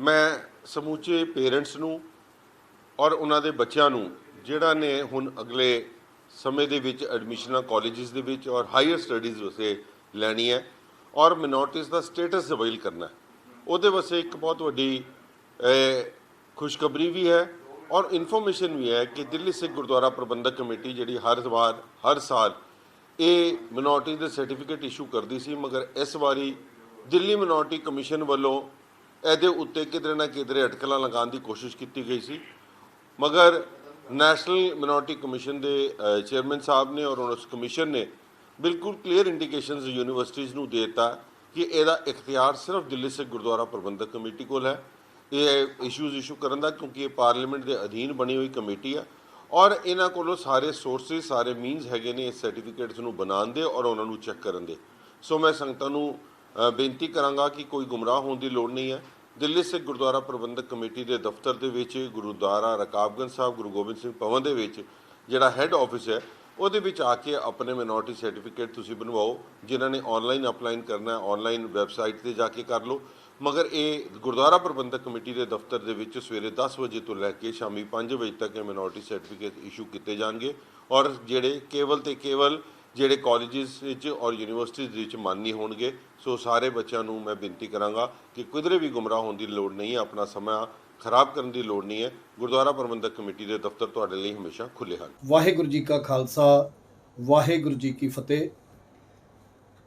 ਸਿੱਖ ਬੱਚਿਆਂ ਵਾਸਤੇ ਇੱਕ ਬਹੁਤ ਹੀ ਜ਼ਰੂਰੀ ਜਿਹੜੀ ਇਨਫੋਰਮੇਸ਼ਨ ਹੈ ਮੈਂ ਸਾਂਝੀ ਕਰਨੀ ਚਾਹੁੰਦਾ। ਪਿਛਲੇ ਕੁਝ ਦਿਨ ਪਹਿਲੇ ਬਹੁਤ ਸਾਰਾ ਬੱਚਿਆਂ ਦੇ ਵਿੱਚ ਭੁਲੇਖਾ ਪੈ ਰਿਹਾ ਸੀ ਕਿ ਉਹਨਾਂ ਨੇ ਮਾਈਨੋਰਿਟੀ ਸਰਟੀਫਿਕੇਟ ਜਿਹੜਾ ਕਾਲਜ ਦੀ ਐਡਮਿਸ਼ਨ ਵਾਸਤੇ ਜਾਂ ਹੋਰ ਜਿਹੜੇ ਪ੍ਰੋਫੈਸ਼ਨਲ ਕੋਰਸਸ ਹੈ ਉਹਨਾਂ ਵਾਸਤੇ ਮਾਈਨੋਰਿਟੀ ਸਰਟੀਫਿਕੇਟ ਕਿੱਥੋਂ ਲੈਣਾ ਹੈ। ਇਹ ਮੈਂ ਬਿਲਕੁਲ ਕਲੀਅਰ ਕਰ ਦੇਣਾ ਚਾਹੁੰਦਾ ਹੈ ਕਿ ਪਹਿਲੇ ਵੀ ਜਿਹੜੇ ਦਿੱਲੀ ਯੂਨੀਵਰਸਿਟੀ ਦੇ ਕਾਲਜਸ ਹੈ, ਜਿਹੜੇ ਸਾਡੇ ਸਿੱਖ ਮਾਈਨੋਰਿਟੀ ਦੇ ਇੰਜੀਨੀਅਰਿੰਗ ਕਾਲਜਸ ਹੈ ਜਾਂ ਹੋਰ ਕਾਲਜਸ ਹੈ, ਉਹਨਾਂ ਦੇ ਵਿੱਚ ਦਿੱਲੀ ਸਿੱਖ ਗੁਰਦੁਆਰਾ ਪ੍ਰਬੰਧਕ ਕਮੇਟੀ ਵੱਲੋਂ ਮਾਈਨੋਰਿਟੀ ਸਰਟੀਫਿਕੇਟ ਇਸ਼ੂ ਕੀਤਾ ਜਾਂਦਾ ਹੈ, ਉਹੀ ਵੈਲਿਡ ਹੁੰਦਾ ਹੈ। ਹੁਣ ਫਿਰ ਮੈਂ ਇਸ ਗੱਲ ਦੀ ਜਾਣਕਾਰੀ ਦੇ ਦਿਆਂ ਕਿ ਜਿਹੜਾ ਪਿੱਛੇ ਇੱਕ ਦਿੱਲੀ ਮਾਈਨੋਰਿਟੀ ਕਮਿਸ਼ਨ ਵੱਲੋਂ ਇੱਕ ਆਰਡਰ ਪਾਸ ਕੀਤਾ ਗਿਆ ਸੀ ਕਿ ਬਹੁਤ ਸਾਰੇ ਸੰਸਥਾਵਾਂ ਜਿਹੜੀਆਂ ਦਿੱਲੀ ਮਾਈਨੋਰਿਟੀ ਕਮਿਸ਼ਨ ਜਾਂ ਹੋਰ ਸਰਟੀਫਿਕੇਟ ਇਸ਼ੂ ਕਰ ਸਕਦੇ ਆ, ਲੇਕਿਨ ਜੋ ਪ੍ਰੈਜ਼ੈਂਟ ਸਿਚੁਏਸ਼ਨ ਹੈ ਉਹ ਇਹ ਹੈ ਕਿ ਉਸ ਆਰਡਰ ਦੇ ਉੱਤੇ ਸਟੇ ਹੈ ਔਰ ਕੇਵਲ ਦਿੱਲੀ ਸਿੱਖ ਗੁਰਦੁਆਰਾ ਪ੍ਰਬੰਧਕ ਕਮੇਟੀ ਵੱਲੋਂ ਜਿਹੜਾ ਬੱਚਿਆਂ ਦਾ ਮਾਈਨੋਰਿਟੀ ਸਰਟੀਫਿਕੇਟ ਇਸ਼ੂ ਹੋਏਗਾ ਉਹੀ ਦਿੱਲੀ ਦੇ ਚਾਰੋਂ ਕਾਲਜਸ ਦੇ ਵਿੱਚ ਔਰ ਬਾਕੀ ਸਿੱਖ ਮਾਈਨੋਰਿਟੀ ਕਾਲਜਸ ਦੇ ਵਿੱਚ ਵੈਲਿਡ ਹੋਏਗਾ। ਇਸ ਕਰਕੇ ਮੈਂ ਬੱਚਿਆਂ ਦੇ ਪੇਰੈਂਟਸ ਨੂੰ ਇਹ ਬੇਨਤੀ ਕਰਾਂਗਾ, ਕਿਤੇ ਖੱਜਲ ਖੁਆਰ ਹੋਣ ਦੀ ਲੋੜ ਨਹੀਂ। ਕੇਵਲ ਸਾਡੇ ਦਿੱਲੀ ਸਿੱਖ ਗੁਰਦੁਆਰਾ ਪ੍ਰਬੰਧਕ ਕਮੇਟੀ ਦੇ ਆਨਲਾਈਨ ਵੀ ਮਾਈਨੋਰਿਟੀ ਸਰਟੀਫਿਕੇਟ ਬਣਾਏ ਜਾਂਦੇ ਆ ਔਰ ਸਾਡੇ ਇੱਥੇ ਰਕਾਬਗੰਜ ਸਾਹਿਬ ਤੋਂ ਬਕਾਇਦਾ ਇੱਥੇ ਡਿਊਟੀ ਲਗਾਈ ਗਈ ਆ। ਸਵੇਰ ਤੋਂ ਲੈ ਕੇ ਸ਼ਾਮ ਤੱਕ ਜਿਹੜੇ ਵੀ ਬੱਚੇ ਆਣਗੇ ਉਹਨਾਂ ਦਾ ਮਾਈਨੋਰਿਟੀ ਸਰਟੀਫਿਕੇਟ ਤੁਰੰਤ ਬਣਾ ਕੇ ਦਿੱਤਾ ਜਾਏਗਾ। ਸੋ ਆਪ ਜੀ ਨੂੰ ਕਿਤੇ ਖੱਜਲ ਖੁਆਰ ਹੋਣ ਦੀ ਲੋੜ ਨਹੀਂ। ਦਿੱਲੀ ਸਿੱਖ ਗੁਰਦੁਆਰਾ ਪ੍ਰਬੰਧਕ ਕਮੇਟੀ ਦੇ ਆਫਿਸ ਦੇ ਵਿੱਚ ਆਪ ਜੀ ਪਹੁੰਚ ਕੇ ਆਪਣਾ ਬੱਚਿਆਂ ਦਾ ਮਾਈਨੋਰਿਟੀ ਸਰਟੀਫਿਕੇਟ ਜਿਹੜਾ ਬਣਵਾ ਸਕਦੇ। ਅੰਮ੍ਰਿਤਸਰ ਵਿੱਚ ਐਸਟੀਐਫ ਨੇ ਇੱਕ ਡਰੱਗ ਤਸਕਰ ਨੂੰ ਕਾਬੂ ਕੀਤਾ ਜੋ ਪਾਕਿਸਤਾਨ ਤੋਂ ਡਰੋਨ ਰਾਹੀਂ ਹੈਰੋਇਨ ਦੀ ਖੇਪ ਮੰਗਵਾਉਂਦਾ ਸੀ। ਇਸ ਸੰਬੰਧੀ ਏਆਈਜੀ ਐਸਟੀਐਫ ਸਨੇਹਦੀਪ ਸ਼ਰਮਾ ਨੇ ਪ੍ਰੈਸ ਕਾਨਫਰੰਸ ਕੀਤੀ ਅਤੇ ਪੂਰੀ ਜਾਣਕਾਰੀ ਦਿੱਤੀ। ਉਹਨੇ ਕਿਹਾ ਕਿ ਲਖਵੀਰ ਸਿੰਘ ਨਾਮੀ ਤਸਕਰ ਕੋਲੋਂ ਇੱਕ drone 1 kilo 600 gram heroin 315 bore ਦੀ ਰਾਈਫਲ 32 ਬੋਰ ਦਾ ਪਿਸਟਲ ਇੱਕ ਸੈਮਸੰਗ ਟੈਬ ਅਤੇ ਕਰੇਟਾ ਕਾਰ ਬਰਾਮਦ ਕੀਤੀ ਗਈ ਹੈ। ਉਹਨੇ ਕਿਹਾ ਕਿ ਮੁਲਜ਼ਮ ਦੇ ਖਿਲਾਫ ਬਣਦੀ ਕਾਰਵਾਈ ਅਮਲ ਵਿੱਚ ਲਿਆਂਦੀ ਜਾ ਰਹੀ ਹੈ। ਆਪਰੇਸ਼ਨ ਦੇ ਦੌਰਾਨ ਜਿਹੜਾ ਹੈਗਾ ਇੱਕ ਲਖਬੀਰ ਸਿੰਘ ਏਲੀਅਸ ਲੱਖਾ ਨਾਂ ਦਾ ਵਿਅਕਤੀ ਜਿਹੜਾ ਗ੍ਰਿਫਤਾਰ ਕੀਤਾ ਗਿਆ। ਇਹ ਵਿਅਕਤੀ ਸਾਨੂੰ ਪਹਿਲਾਂ ਵੀ 92 ਨੰਬਰ FIR ਦੇ ਵਿੱਚ ਲੋੜੀਂਦਾ ਸੀਗਾ, ਫੜਿਆ ਨਹੀਂ ਸੀ ਜਾ ਰਿਹਾ, ਲੇਕਿਨ ਕਾਫੀ ਸਮੇਂ ਤੋਂ ਇਹ ਸਮਗਲਿੰਗ ਐਕਟੀਵਿਟੀਜ਼ ਦੇ ਵਿੱਚ ਇਨਵੋਲਵਡ ਸੀਗਾ ਐਂਡ ਡਰੋਨ ਦੀ ਹੈਲਪ ਦੇ ਨਾਲ ਸਮਾਨ ਜਿਹੜਾ ਹੈ ਇਹ ਪਾਕਿਸਤਾਨ ਤੋਂ ਮੰਗਵਾਉਂਦਾ ਸੀਗਾ। ਪਹਿਲਾਂ ਇਹਦੇ ਬਾਰੇ ਜੋ ਇਨਪੁਟਸ ਹਨ ਕਿ ਇਹ ਡਰੋਨ ਪਾਕਿਸਤਾਨ ਤੋਂ ਆਉਂਦਾ ਹੈ ਔਰ ਇਹ ਸਮਾਨ ਲੈ ਕੇ ਇੱਥੇ ਡਿਸਟ੍ਰੀਬਿਊਟ ਕਰਦਾ, ਲੇਕਿਨ ਇਸ ਮੁਕੱਦਮੇ ਦੀ ਹੁਣ ਤੱਕ ਦੀ ਤਫਤੀਸ਼ 'ਚ ਸਾਹਮਣੇ ਆਇਆ ਕਿ ਇਹ ਵਿਅਕਤੀ ਡਰੋਨ ਇੰਡੀਆ ਸਾਈਡ ਤੋਂ ਪਾਕਿਸਤਾਨ ਭੇਜਦਾ ਸੀਗਾ, ਉਹਦੇ ਵਿੱਚ ਸਮਾਨ ਲੋਡ ਕੀਤਾ ਜਾਂਦਾ ਸੀਗਾ ਔਰ ਵਾਪਸ ਇਹ ਰਿਟਰੀਵ ਕਰ ਲੈਂਦਾ ਸੀਗਾ। ਇਹ ਫਸਟ ਟਾਈਮ ਹੈ ਕਿ ਜਿਹੜਾ ਸਮਗਲਰ ਹੈ ਉਸੇ ਕੋਲੋਂ ਡਰੋਨ ਇੰਡੀਆ ਸਾਈਡ ਦੇ ਵਿੱਚ ਇੰਡੀਆ ਸਾਈਡ ਤੋਂ ਆਪਰੇਟ ਹੋ ਰਿਹਾ ਜਿਹੜਾ ਕਿ ਫੜਿਆ ਗਿਆ। ਸੈਕੰਡਲੀ ਇਸ ਕੇਸ ਦੇ ਜਿਹੜੀ ਹੁਣ ਰਿਕਵਰੀ ਇੱਕ ਤਾਂ China made drone 1 kilo 600 gram heroin ਜਿਹੜੀ ਇਹਨੇ ਡਰੋਨ ਰਸਤੇ ਲੈ ਕੇ ਆਇਆ ਸੀਗਾ ਉਹ ਮਿਲੀ ਹੈ। 2 ਵੈਪਨ ਹੈ, ਇੱਕ 32 ਬੋਰ ਦਾ ਪਿਸਟਲ ਹੈ ਔਰ ਇੱਕ 315 ਬੋਰ ਦੀ ਰਾਈਫਲ ਹੈ। ਇਹ ਲਾਇਸੈਂਸੀ ਰਾਈਫਲ ਹੈਗੀ ਹੈ, ਸ਼ਾਇਦ ਫਾਦਰ ਦੇ ਨਾਂ ਤੇ ਉਹ ਅਸੀਂ ਸਟੈਬਲਿਸ਼ ਕਰ ਰਹੇ ਹਾਂ। ਇਸੇ ਤਰ੍ਹਾਂ ਹੀ ਇੱਕ ਟੈਬ ਹੈ ਜਿਹੜਾ ਇਹ ਯੂਜ਼ ਕਰਦਾ ਸੀਗਾ ਸੈਮਸੰਗ ਦਾ ਔਰ ਇੱਕ ਕਰੇਟਾ ਕਾਰ ਜਿਹੜੇ ਕਿ ਇਹ ਡਰੱਗਸ ਨੂੰ ਟਰਾਂਸਪੋਰਟ ਕਰਨ ਵਾਸਤੇ ਯੂਜ਼ ਕਰਦਾ ਸੀਗਾ। ਇਹ ਅਸੀਂ ਇਹਨਾਂ ਕੋਲ ਬਰਾਮਦ ਕੀਤੀਆਂ ਹੈਗੀਆਂ ਨੇ। ਭਾਰਤੀ ਕਿਸਾਨ ਯੂਨੀਅਨ ਏਕਤਾ ਸਿੱਧੂਪੁਰ ਦੇ ਪ੍ਰਧਾਨ ਜਗਜੀਤ ਸਿੰਘ ਡੱਲੇਵਾਲ ਨੇ ਫਤਿਹਗੜ੍ਹ ਸਾਹਿਬ ਵਿੱਚ ਕਿਸਾਨ ਜਥੇਬੰਦੀ ਦੀ ਮੀਟਿੰਗ ਕੀਤੀ। ਇਸ ਮੌਕੇ ਉਹਨਾਂ ਕਿਹਾ ਕਿ ਕੇਂਦਰ ਸਰਕਾਰ ਵੱਲੋਂ ਕਿਸਾਨਾਂ ਨਾਲ ਕੀਤੇ ਵਾਅਦਿਆਂ ਨੂੰ ਪੂਰਾ ਨਾ ਕਰਨ ਨੂੰ ਲੈ ਕੇ ਪੰਜਾਬ ਦੇ ਵੱਖ-ਵੱਖ ਜ਼ਿਲ੍ਹਿਆਂ ਵਿੱਚ ਜਥੇਬੰਦੀ ਵੱਲੋਂ ਕਿਸਾਨਾਂ ਨਾਲ ਮੀਟਿੰਗਾਂ ਕੀਤੀਆਂ ਜਾ ਰਹੀਆਂ ਨੇ ਤਾਂ ਜੋ ਕੇਂਦਰ ਸਰਕਾਰ ਦੀ ਕਿਸਾਨਾਂ ਨਾਲ ਹੋ ਰਹੀ ਧੱਕੇਸ਼ਾਹੀ ਨੂੰ ਉਜਾਗਰ ਕੀਤਾ ਜਾ ਸਕੇ। ਡੱਲੇਵਾਲ ਨੇ ਕਿਹਾ ਕਿ ਕੇਂਦਰ ਸਰਕਾਰ ਵੱਲੋਂ ਖਿਡਾਰੀਆਂ ਨਾਲ ਵੀ ਧੱਕਾ ਕੀਤਾ ਜਾ ਰਿਹਾ ਹੈ ਤੇ ਜਥੇਬੰਦੀ ਵੱਲੋਂ ਦਿੱਲੀ ਦੇ ਜੰਤਰ ਮੰਤਰ ਉੱਤੇ ਪ੍ਰਦਰਸ਼ਨ ਕਰ ਰਹੇ ਖਿਡਾਰੀਆਂ ਨੂੰ ਸਮਰਥਨ ਦੇਣ ਲਈ ਦਿੱਲੀ ਵਿੱਚ ਚੱਲ ਰਹੇ ਖਿਡਾਰੀਆਂ ਦੇ ਧਰਨੇ ਵਿੱਚ ਸ਼ਮੂਲੀਅਤ ਕੀਤੀ ਜਾਵੇਗੀ। ਮੀਟਿੰਗ ਹੋਈ ਹੈ ਫਤਿਹਗੜ੍ਹ ਸਾਹਿਬ ਬਲਾਕ ਜ਼ਿਲ੍ਹੇ ਦੀ, ਸਾਰੇ ਬਲਾਕਾਂ ਦੇ ਪ੍ਰਧਾਨ ਹਾਜ਼ਰ ਹੋਏ ਨੇ। ਵੱਡੀ ਗਿਣਤੀ ਦੇ ਵਿੱਚ ਇਕਾਈਆਂ ਦੇ ਪ੍ਰਧਾਨ ਤੇ ਕਿਸਾਨਾਂ ਨੇ ਭਾਗ ਲਿਆ ਇਸ ਦੀ ਮੀਟਿੰਗ 'ਚ। ਸਾਡੀ ਅੱਜ ਦੀ ਮੀਟਿੰਗ ਦਾ ਮੇਨ ਏਜੰਡਾ ਇਹ ਸੀਗਾ ਕਿ ਇੱਕ ਤਾਂ ਅਸੀਂ ਚਾਹੁੰਦੇ ਹਾਂ ਕਿ ਸਰਕਾਰ ਨੇ ਪਿਛਲੇ ਦਿਨਾਂ 'ਚ ਸਾਡੇ ਨਾਲ ਜਿੰਨੀਆਂ ਮੰਗਾਂ ਮੰਨੀਆਂ ਨੇ ਉਹ ਲਾਗੂ ਨਹੀਂ ਕੀਤੀਆਂ, ਔਰ ਉਹਨਾਂ ਨੂੰ ਲਾਗੂ ਕਰਵਾਉਣ ਦੇ ਲਈ ਆਉਣ ਵਾਲੇ ਦਿਨਾਂ ਦੇ ਵਿੱਚ ਵੱਡੀ ਲੜਾਈ ਲੜਨ ਦੀ ਜ਼ਰੂਰਤ ਮਹਿਸੂਸ ਕਰਦਿਆਂ ਹੋਇਆਂ ਇਹ ਮੀਟਿੰਗ ਕਰਕੇ ਤਿਆਰੀ ਵਜੋਂ ਮੀਟਿੰਗ ਕੀਤੀ ਹੈ। ਇੱਕ ਤੁਸੀਂ ਦੇਖ ਰਹੇ ਹੋ ਕਿ ਦਿੱਲੀ ਦੇ ਅੰਦਰ ਸਾਡੇ ਲੜਕੇ ਲੜਕੀਆਂ ਖਿਡਾਰੀਆਂ ਦਾ ਇੱਕ ਅੰਦੋਲਨ ਚੱਲਦਾ ਹੈ। ਉਸ ਫੈਡਰੇਸ਼ਨ ਦੇ ਪ੍ਰਧਾਨ ਦੇ ਖਿਲਾਫ ਜਿਹਨੇ ਸਾਡੀਆਂ ਬੱਚੀਆਂ ਦੀ ਇੱਜ਼ਤ ਨੂੰ ਹੱਥ ਪਾਉਣ ਵਾਲੀ ਗੱਲ ਕੀਤੀ ਹੈ, ਉਹਨੂੰ ਇਨਸਾਫ ਦਿਵਾਉਣ ਦੇ ਲਈ ਅੱਜ ਉਹਨਾਂ ਨੇ ਕੈਂਡਲ ਮਾਰਚ ਕਰਨਾ ਹੈ। ਅਸੀਂ ਇਹ ਵੀ ਅੱਜ ਇੱਥੋਂ ਫੈਸਲਾ ਲਿਆ ਕਿ ਸਾਡਾ ਜ਼ਿਲ੍ਹਾ ਵੱਖ-ਵੱਖ ਕਸਬੇ ਜਿੱਥੇ ਵੀ ਇਹਨਾਂ ਨੂੰ ਨੇੜੇ ਪਏਗਾ ਉੱਥੇ ਉਹਨਾਂ ਬੱਚੀਆਂ ਦੇ ਸਮਰਥਨ ਦੇ ਵਿੱਚ ਸ਼ਾਮ ਨੂੰ 7 ਵਜੇ ਅਸੀਂ ਕੈਂਡਲ ਮਾਰਚ ਕਰਕੇ ਉਹਨਾਂ ਦੇ ਅੰਦੋਲਨ ਦੀ ਸਪੋਰਟ ਕਰਾਂਗੇ। ਇਕੱਲਾ ਇਹ ਜ਼ਿਲ੍ਹਾ ਨਹੀਂ ਕਰੂਗਾ, ਪੂਰਾ ਪੰਜਾਬ ਕਰੇਗਾ। ਇਕੱਲਾ ਪੰਜਾਬ ਨਹੀਂ, ਪੂਰਾ ਭਾਰਤ ਦੇ ਵਿੱਚ SKM ਗੈਰ ਰਾਜਨੀਤਿਕ ਦਾ ਜਿੱਥੇ ਵੀ ਫੈਲਾਅ ਹੈ ਸਾਰੇ ਥਾਵਾਂ ਦੇ ਉੱਤੇ ਉਹਨਾਂ ਦੇ ਸਮਰਥਨ ਦੇ ਵਿੱਚ ਅਸੀਂ ਇਹ ਕਰਨਾ ਹੈ। ਇਹਦੇ ਲਈ ਸਾਡੀ SKM ਦੀ ਆਉਣ ਵਾਲੇ ਦਿਨਾਂ ਦੇ ਵਿੱਚ ਸਰਕਾਰ ਨਾਲ ਮੀਟਿੰਗ ਹੋਣ ਜਾ ਰਹੀ ਹੈ। ਉਹਦੇ ਸੰਬੰਧੀ ਕੁਝ ਚਰਚਾਵਾਂ ਕਰਨੀਆਂ ਸੀ, ਕੁਝ ਮੰਗਾਂ ਮਸਲਿਆਂ 'ਤੇ ਗੱਲ ਕਰਨੀ ਸੀ। ਇਹ ਸਾਰੀ ਗੱਲਬਾਤ ਨੂੰ ਲੈ ਕੇ ਅਸੀਂ ਅੱਜ ਮੀਟਿੰਗ ਕੀਤੀ ਹੈ ਔਰ ਮੀਟਿੰਗ ਬੜੀ ਸਫਲਤਾਪੂਰਵਕ ਨੇਪਰੇ ਜਿਹੜੀ ਸਫਲ ਰਹੀ ਹੈ। ਸਮਰਾਲਾ ਵਿੱਚ ਫੂਡ ਸੇਫਟੀ ਅਫਸਰ ਚਰਨਜੀਤ ਸਿੰਘ ਦੀ ਅਗਵਾਈ ਵਿੱਚ ਫੂਡ ਸੇਫਟੀ ਸਿਕਿਉਰਿਟੀ ਵਿਭਾਗ ਦੀ ਟੀਮ ਨੇ ਕਰਿਆਨਾ ਅਤੇ ਹਲਵਾਈ ਅਤੇ ਖਾਣ ਪੀਣ ਦੇ ਸਮਾਨ ਦੀਆਂ ਦੁਕਾਨਾਂ ਦੀ ਅਚਨਚੇਤ ਚੈਕਿੰਗ ਕੀਤੀ ਅਤੇ ਮੌਕੇ ਤੇ ਹੀ ਸੈਂਪਲ ਲਏ, ਜਿਨ੍ਹਾਂ ਦੀ testing food testing van safety on wheels ਰਾਹੀਂ ਕਰਵਾਉਣ ਉਪਰੰਤ ਮੌਕੇ ਤੇ ਹੀ ਜਾਂਚ ਰਿਪੋਰਟ ਦਿੱਤੀ ਗਈ। ਇਸ ਮੌਕੇ ਚਰਨਜੀਤ ਸਿੰਘ ਨੇ ਕਿਹਾ ਕਿ ਫੂਡ ਸੇਫਟੀ ਵਿਭਾਗ ਦਾ ਉਦੇਸ਼ ਖਾਦ ਪਦਾਰਥਾਂ ਵਿੱਚ ਮਿਲਾਵਟ ਨੂੰ ਰੋਕਣਾ ਅਤੇ ਹਾਨੀਕਾਰਕ ਤੱਤਾਂ ਦੀ ਜਾਂਚ ਕਰਕੇ ਖਪਤਕਾਰਾਂ ਵਿੱਚ ਜਾਗਰੂਕਤਾ ਪੈਦਾ ਕਰਨਾ ਹੈ। ਸਰ, ਇਹ ਫੂਡ ਸੇਫਟੀ ਵੈਨ ਹੈ ਜਿਹੜੀ FSSAI ਦਿੱਲੀ ਵੱਲੋਂ ਮਤਲਬ ਚਲਾਈਆਂ ਗਈਆਂ ਨੇ ਪੰਜਾਬ 'ਚ ਪਿਛਲੇ ਕਾਫੀ ਲੰਬੇ ਸਮੇਂ ਤੋਂ ਚੱਲ ਰਹੀਆਂ ਨੇ ਤੇ ਸਰਕਾਰ ਇਹਦੇ ਤੇ ਕਾਫੀ ਪਬਲਿਕ ਲਈ ਮਤਲਬ ਅਵੇਅਰਨੈਸ, ਜਿਵੇਂ ਦੁਕਾਨਦਾਰਾਂ ਨੂੰ ਕੋਈ ਚੀਜ਼ਾਂ ਦਾ ਨਹੀਂ ਪਤਾ ਵੀ ਫੂਡ ਸੇਫਟੀ ਬਾਰੇ, ਉਹਨੂੰ ਮਤਲਬ ਮੌਕੇ 'ਤੇ ਤੁਰੰਤ ਰਿਜ਼ਲਟ ਦੀ ਰਿਪੋਰਟ ਦੇ ਕੇ ਜੋ ਪ੍ਰੋਡਕਟਸ ਨੇ ਉਹਨਾਂ ਦੇ ਉਹਨੂੰ ਚੈੱਕ ਕਰਨ ਦਾ ਇੱਕ ਮਤਲਬ ਬਣਾਇਆ ਸਿਸਟਮ ਨਵਾਂ ਵੀ ਮੌਕੇ 'ਤੇ ਰਿਪੋਰਟ ਦੇ ਕੇ ਚੈੱਕ ਕੀਤਾ ਜਾ ਸਕੇ ਤਾਂ ਕਿ ਜਿਹੜਾ ਡਰ ਹੈ ਜਾਂ ਜਿਹੜੀ ਉਹਨਾਂ ਦੀ ਨੌਲੇਜ ਦੀ ਕਮੀ ਹੈ ਉਹ ਪੂਰੀ ਕੀਤੀ ਜਾ ਸਕੇ। ਉਹਨਾਂ ਦੇ ਮਨ 'ਚ ਹੁੰਦਾ ਦੁਕਾਨਦਾਰ ਦੇ ਡਰ ਜਦੋਂ ਟੀਮ ਆਉਂਦੀ ਹੈ, ਬਟ ਸਾਡਾ ਵੀ ਕਨਸੈਪਟ ਇਹੀ ਹੈ ਵੀ ਉਹਨਾਂ ਨੂੰ ਅਸੀਂ ਅਵੇਅਰ ਕਰੀਏ ਤਾਂ ਕਿ ਉਹਨਾਂ ਦਾ ਡਰ ਖਤਮ ਹੋਵੇ। ਅਸੀਂ ਵੀ ਚਾਹੁੰਦੇ ਵੀ ਸਾਡੇ ਨਾਲ ਉਹ ਵੀ ਕੰਟਰੈਕਟ ਕਰਨਗੇ, ਮਿਲਣਗੇ, ਜੇ ਅਸੀਂ ਜਾ ਕੇ ਕੁਝ ਦੱਸਾਂਗੇ ਤਾਂ ਉਹਨਾਂ ਦਾ ਡਰ ਖਤਮ ਹੋਊਗਾ। ਜਦੋਂ ਅਸੀਂ ਕੋਈ ਪੈਕਡ ਸੈਂਪਲ ਲੈਂਦੇ ਹਾਂ ਤਾਂ ਉਹਦੇ ਤੇ ਮੈਨੂਫੈਕਚਰਰ ਐਡਰੈਸ ਲਿਖਿਆ ਹੁੰਦਾ ਤਾਂ ਅਸੀਂ ਉਹਨਾਂ ਦੀ ਅੱਗੇ ਕਾਰਵਾਈ ਕਾਨੂੰਨ ਦੀ, ਜੇ ਕੋਈ ਸੈਂਪਲ ਫੇਲ ਆਉਂਦਾ ਤਾਂ ਮੈਨੂਫੈਕਚਰਰ ਨੂੰ ਵੀ ਵਿੱਚ ਅਸੀਂ ਇਨਵੋਲਵ ਕਰਦੇ ਹਾਂ। ਮੇਨ ਸਵੀਟ ਸ਼ਾਪਸ ਨੇ, ਕਰਿਆਨਾ ਸ਼ਾਪਸ ਨੇ, ਉਹਨਾਂ ਦੀ ਚੈਕਿੰਗ ਕਰ ਰਹੇ ਹਾਂ। ਸਾਡੇ ਕੋਲੋਂ ਉੱਪਰੋਂ ਸ਼ਡਿਊਲ ਪੰਜਾਬ ਸਰਕਾਰ ਵੱਲੋਂ ਤੇ ਦਿੱਲੀ ਤੋਂ ਸ਼ਡਿਊਲ ਬਣਿਆ ਹੋਇਆ ਜੋ ਸੈਂਪਲ ਲੈਣੇ ਨੇ ਅਸੀਂ, ਮਤਲਬ ਜੋ ਬੈਨ ਚੱਲ ਰਹੀ ਹੈ ਇਹ ਵੀ ਸ਼ਡਿਊਲ ਮੁਤਾਬਕ ਚੱਲ ਰਹੀ ਹੈ। ਇਹਦੇ 'ਚ ਸਾਰਾ ਪ੍ਰੋਗਰਾਮ ਉੱਪਰੋਂ ਹੀ ਆਇਆ ਹੋਇਆ। ਜੋ ਟੈਸਟਿੰਗ ਦੇ ਵਿੱਚ ਕਿਸੇ ਦੁਕਾਨ ਦੇ ਕੋਈ ਗਲਤੀ ਆਈ ਹੈ? ਹਾਲੇ ਤੱਕ ਤਾਂ ਕੋਈ ਫੇਲ ਨਹੀਂ ਆਇਆ ਹੈਗਾ, ਕਨਫਰਮ ਆਏ ਨੇ। ਜੇ ਕੋਈ ਫੇਲ ਆਊਗਾ ਤਾਂ ਅਸੀਂ ਅਗਲੀ ਕਾਰਵਾਈ ਕਰਾਂਗੇ। ਟਾਂਡਾ ਨੇੜਲੇ ਪਿੰਡ ਕਧਾਲਾ ਜੱਟਾਂ ਵਿੱਚ ਅੱਜ ਬਾਅਦ ਦੁਪਹਿਰ ਅਚਾਨਕ ਅੱਗ ਲੱਗ ਗਈ, ਜਿਸ ਕਾਰਨ ਦੋ ਪਰਿਵਾਰਾਂ ਦਾ ਕਾਫੀ ਨੁਕਸਾਨ ਹੋ ਗਿਆ। ਦੁਪਹਿਰ 12 ਵਜੇ ਦੇ ਕਰੀਬ ਮੁਹੰਮਦ ਆਲਮ ਅਤੇ ਅਲੀ ਦੇ ਡੇਰੇ ਨੇੜੇ ਪਰਾਲੀ ਦੇ ਢੇਰ ਨੂੰ ਅੱਗ ਲੱਗੀ। ਗੁੱਜਰ ਪਰਿਵਾਰਾਂ ਨੇ ਲੋਕਾਂ ਦੀ ਮਦਦ ਨਾਲ ਅੱਗ ਬੁਝਾਉਣ ਦੀ ਕੋਸ਼ਿਸ਼ ਕੀਤੀ ਪਰ ਉਹ ਕਾਮਯਾਬ ਨਹੀਂ ਹੋ ਸਕੇ। ਅੱਗ ਫੈਲਦੇ ਹੀ ਉਹਨਾਂ ਦੀ ਤੂੜੀ ਨਾਲ ਬਣੀ ਕੁੱਲੀ ਵਿੱਚ ਜਾ ਪਈ। ਦਸੂਹਾ ਤੋਂ ਫਾਇਰ ਬ੍ਰਿਗੇਡ ਦੀਆਂ 2 ਗੱਡੀਆਂ ਦੀ ਮਦਦ ਨਾਲ ਕਾਫੀ ਮੁਸ਼ੱਕਤ ਤੋਂ ਬਾਅਦ ਅੱਗ ਉੱਤੇ ਕਾਬੂ ਪਾਇਆ ਗਿਆ ਅਤੇ ਅੱਗ ਨੂੰ ਹੋਰ ਫੈਲਣ ਤੋਂ ਰੋਕਿਆ ਗਿਆ। ਦੋਵੇਂ ਗੁੱਜਰ ਪਰਿਵਾਰਾਂ ਅਨੁਸਾਰ ਉਹਨਾਂ ਦਾ ਤਕਰੀਬਨ 1.5 ਲੱਖ ਰੁਪਏ ਦਾ ਨੁਕਸਾਨ ਹੋ ਗਿਆ।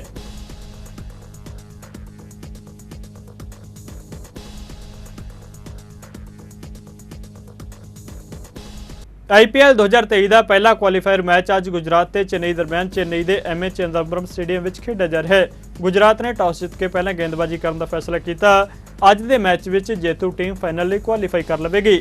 ਖਬਰਾਂ ਲਿਖੇ ਜਾਣ ਤੱਕ CSK ਨੇ 20 ਓਵਰਾਂ ਵਿੱਚ 7 ਵਿਕਟਾਂ ਗਵਾ ਕੇ 170 ਦੌੜਾਂ ਬਣਾ ਲਈਆਂ ਸਨ ਅਤੇ ਗੁਜਰਾਤ ਨੂੰ 172 ਦੌੜਾਂ ਦਾ ਟੀਚਾ ਦਿੱਤਾ ਸੀ। ਪੰਜਾਬੀ ਖਬਰਾਂ ਦੇ ਇਸ ਬੁਲੇਟਿਨ 'ਚ ਫਿਲਹਾਲ ਨਹੀਂ ਜਾਂਦੇ ਨਜ਼ਰ ਮਾਰਦੇ ਹਾਂ ਮੌਸਮ ਦੇ ਹਾਲ ਤੇ। ਤੁਸੀਂ ਬਣੇ ਰਹੋ ਚੜ੍ਹਦੀ ਕਲਾ ਟਾਈਮ ਟੀਵੀ ਦੇ ਨਾਲ। ਧੰਨਵਾਦ।